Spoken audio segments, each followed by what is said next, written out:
Hello दोस्तों, मेरा नाम जितेंद्र शर्मा है। मैं अभी अभी यूरोप की ट्रिप ख़त्म करके इंडिया आया हूँ। दिल्ली एयरपोर्ट पे खड़ा हूँ। सोचा घर पहुँचने से पहले आपसे बात कर लूँ।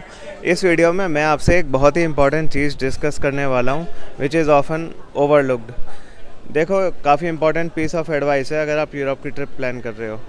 क्या है कि मैं देखता हूँ कि लोग जो हैं उनके पास छुट्टी नहीं होती, अपना काम कर रहे हो या नौकरी, तो उनके पास 10-12 दिन ही होते हैं। तो वो घूमने जा रहे होते हैं कुछ इस तरह कि 2 दिन पेरिस में दे दिए, 2 दिन रोम में दे दिए, 1 दिन वेनिस में दे दिया, 4 दिन स्विट्ज़रलैंड में दे दिए। तो जो इस तरह की ट्रिप होती है, इसमें क्या है कि एक तो खर्चा बहुत ज़्यादा बैठ जाता है, क्योंकि आप कंट्री चेंज कर रहे हो। मतलब पेरिस से, एग्जांपल के लिए आप पेरिस से रोम आ रहे हो, तो जो एयरपोर्ट हैं वो सिटी के आउटस्कर्ट्स पे ही होते हैं, काफ़ी बाहर जाके, है ना। तो पेरिस में सबसे पहले आप एयरपोर्ट जाओगे सिटी से बाहर, फिर वहाँ कई घंटे पहले पहुँचना, फिर फ़्लाइट का वेट करना, फिर फ़्लाइट का जो टाइम है वो अलग, फिर वो प्लेन बहुत देर तक घूमता रहेगा रनवे पे। फिर आप रोम के एयरपोर्ट पे आओगे, वो भी सिटी से बाहर। फिर आप सिटी में आने के लिए ट्रेन लोगे, फिर होटल ढूंढोगे, तो कितनी ज़्यादा ये मेहनत हुई। और वही मान लो आप पेरिस के पास की कोई जगह होती, तो आप ट्रेन लेते, 2 घंटे में अगले सिटी, आधे घंटे में होटल ढूंढ के साइट सीइंग शुरू हो जाती। तो क्या है कि एक तो आपका पेरिस से रोम आने के लिए पूरा दिन बर्बाद हो गया, दूसरा महंगी फ़्लाइट करानी पड़ी आपको। तो अगर आप खाली फ्रांस घूम रहे होते या खाली इटली के अंदर ही घूम रहे होते, तो बहुत सस्ता पड़ता आपको, दिन भी ख़राब ना होता, हर दिन साइट सीइंग का यूटिलाइज़ हो जाता, और जो वो महंगी फ़्लाइट है उसके खर्चे से बच जाते। तो जब भी आप यूरोप आएँ, मेरी सलाह ये है कि आप एक ही कंट्री घूमें। एक और इम्पॉर्टेंट पीस ऑफ एडवाइस है, आप जितनी लंबी ट्रिप हो सके उतनी लंबी ट्रिप करें, ताकि एक ही बार में एक ही वीज़ा के खर्च, एक ही वीज़ा की सरदर्दी में, क्योंकि बहुत स्ट्रेस होती है वीज़ा में। पहले अपॉइंटमेंट चेक करो, फिर अप्लाई करो, सारी फ़्लाइट और सारी चीज़ें करा के प्लानिंग करो, फिर उसका ट्रैक करते रहो कि वीज़ा आया कि नहीं। फिर बहुत लंबा वेट है, बहुत ही सरदर्दी है।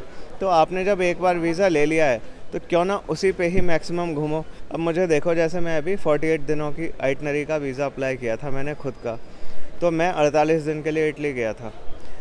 मेरी किस्मत बीच में ख़राब हो गई, ख़राब निकली, मेरे को टाइफाइड हो गया। तो पहले मैं 18 दिन इटली घूमा, फिर आके इंडिया आ गया मैं। जब मैं ठीक हो गया तो दोबारा गया और 15 दिन। लेकिन मान लो यही मेरे को टाइफाइड अगर ना हुआ होता, तो ये लगातार 48 दिन में घूमता रहता और एक ही ट्रिप पे मैं कितना यूरोप देख लेता। और यही 48 दिन की ट्रिप के लिए अगर मैंने 12-12 दिन का वीज़ा अप्लाई किया होता, तो मुझे 4 बार वीज़ा अप्लाई करना पड़ता। तो एक बार की मेहनत से मेरी 3 बार की मेहनत बच गई ना। और 2 दिन वैसे भी ख़राब होते हैं, एक जाने का एक आने का, इस बात का भी आप ध्यान रखना।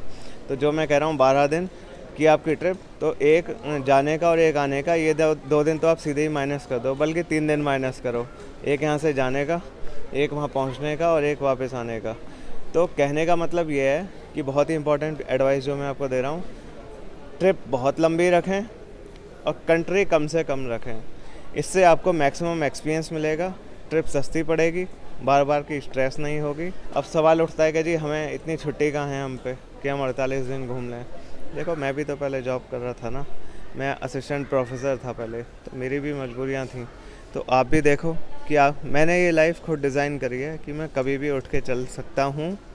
बस मेरे को वीज़ा लेना है, कभी भी उठ के चल दूँगा, मेरे को जवाब नहीं देना किसी को, और मैं इतना लंबा घूम के आ सकता हूँ। तो आप भी ऐसी लाइफ डिज़ाइन कर लो अपने लिए। अब सोचना पड़ेगा, दिमाग लगेगा उसमें, तो इस तरह की लाइफ अपने लिए बना के आप ऐसा करो। और अगर ऐसी लाइफ नहीं बन सकती, तो इसमें जो हो सकता है वो आप करो।